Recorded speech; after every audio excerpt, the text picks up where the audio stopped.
लगता है।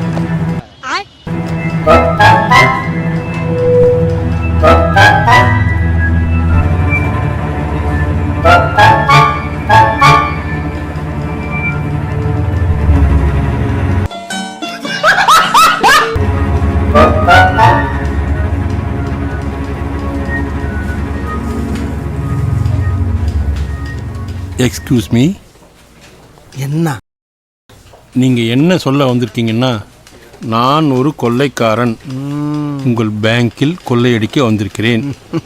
இதை படித்துவிட்டு எந்தவித ரியாக்ஷனும் இல்லாமல் நான் கேட்கும் ரூபாய் 3 லட்சத்தை பண்டல் கட்டி தரவும்.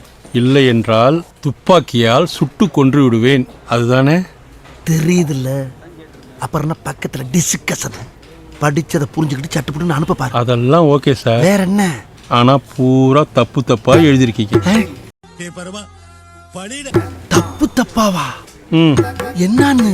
கொள்ளைக்காரனுக்கு வெள்ளைக்காரன் எழுதிருக்கீங்க, பேங்குக்கு பேக்குன்னு எழுதிருக்கீங்க. ஐயா, கொள்ளையடிக்க வந்திருக்கிறன்றதுக்கு வெள்ளையடிக்க வந்திருக்கிறேன்னு எழுதிருக்கீங்க. எது வெள்ளையடிக்க வந்து என்ன? ரியாக்ஷன்ற வார்த்தைக்கு ரியல் ஆண்டின்னு எழுதிருக்கீங்க. ரியல் ஆண்டினா யார் தெரியுமா? பக்கத்துல மல்லிகையோடு உட்காந்துருக்காங்களே மல்லிகா, அவங்க தான் ரியல் ஆண்டி. ரூபாய் 3 லட்சத்தை பண்டல் கட்டி தரவும்ன்றதுக்கு பதிலா சுண்டல் கட்டி தரவும்னு எழுதிருக்கீங்க. சுண்டலா? சுண்டலுக்கு நாங்க எங்கேயா போவோம்? நாங்க என்ன சுண்டல் வியாபாரமா பண்ணிட்டு இருக்கோம்? எழுத்துல வேணா நான் தப்பா துப்பாக்கின்னு எழுதிருக்கலாம்யா. ஆனா ரியலா ஒரிஜினல் துப்பாக்கியை கொண்டு வந்திருக்கேன். பாக்குறியா? பாரு, எட்டி பாரு, எத்த தண்டின்னு. அது ஒரு பக்கம் இருக்கட்டும் சார். இருக்கட்டுமா? நீங்க எழுத்து மூலியமா லீகலா தானே வந்திருக்கீங்க. லீகலா தானே மூவ் பண்ண முடியும். இப்படி தப்பு தப்பா எழுதிட்டு வந்தா எப்படி சாங்ஷன் பண்ண முடியும்? பிழை இல்லாம திருத்தி எழுதி எடுத்துட்டு வாங்க. போங்க.